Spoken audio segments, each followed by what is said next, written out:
నమస్కారం. నా పేరు సంతోష. బీఆర్టీయూ అనుబంధ ఆశా యూనియన్ రాష్ట్ర అధ్యక్షురాలిని. ఈరోజు పెద్దపల్లి జిల్లాలో ఆశా ముఖ్య నాయకులతోని బీఆర్టీయూ రాష్ట్ర అధ్యక్షులు అలాగే ఆశా యూనియన్ గౌరవ అధ్యక్షులు రాంబాబు యాదవ్ గారి అధ్యక్షతన ముఖ్య కార్యకర్తల సమావేశం నిర్వహించడం జరిగింది.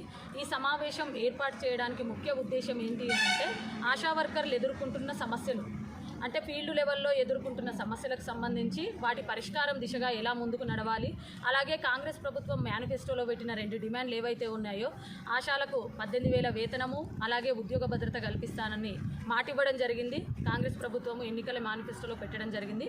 వాటిని ఎలా సాధించుకోవాలి, దానికి కలిసికట్టుగా ఎలా ముందడుగు వేయాలి అనే ఒక ముఖ్య ఉద్దేశంతో ఈరోజు ఇక్కడ సమావేశం పెట్టడం జరిగింది. ఈ సమావేశంలో జిల్లా వ్యాప్తంగా ఉన్న పిఎస్సి ముఖ్య నాయకులు ఈ సమావేశానికి హాజరు కావడం జరిగింది.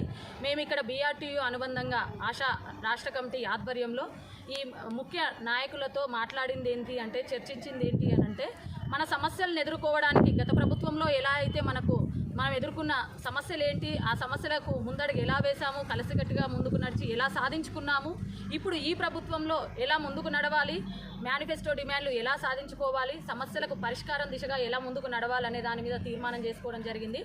అందులో భాగంగానే ఈరోజు పెద్దపల్లి నుంచి మొదలు పెట్టడం జరిగింది. ఇది రాష్ట్ర వ్యాప్తంగా అన్ని జిల్లాలలో సమావేశాలు ఏర్పాటు చేయడం జరుగుతుంది. ఆశా వర్కర్ల సమస్యలు ప్లస్ డిమాండ్ల మీద ముందుకు నడవడం జరుగుతుంది. రాష్ట్ర వ్యాప్తంగా కొన్ని జిల్లాలకు సంబంధించి సమావేశాలు ఏర్పాటు చేసి ఈ సమావేశాల అనంతరము చలో హైదరాబాద్కు పిలుపునివ్వడం జరుగుతుంది. అందులో భాగంగానే సమావేశాలు పెట్టడం జరుగుతుంది.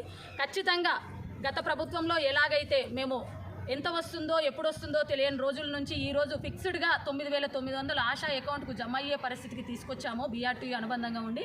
ఇప్పుడు ఈ ప్రభుత్వ మేనిఫెస్టోని కూడా ఖచ్చితంగా అమలు చేసే దిశగా ముందుకు నడుస్తాము, సాధించుకుంటామనే ఒక నమ్మకం కల్పిస్తూ ముందుకు నడుస్తున్నాము. సాధించుకుంటామనే ఒక నమ్మకం మాత్రం మాకుంది. ఖచ్చితంగా ఆశాలు నడుము కట్టి ముందుకు కదిలిర్రు అని అంటే గతంలో సాధించుకున్న విజయాలే అందుకు నిదర్శనము.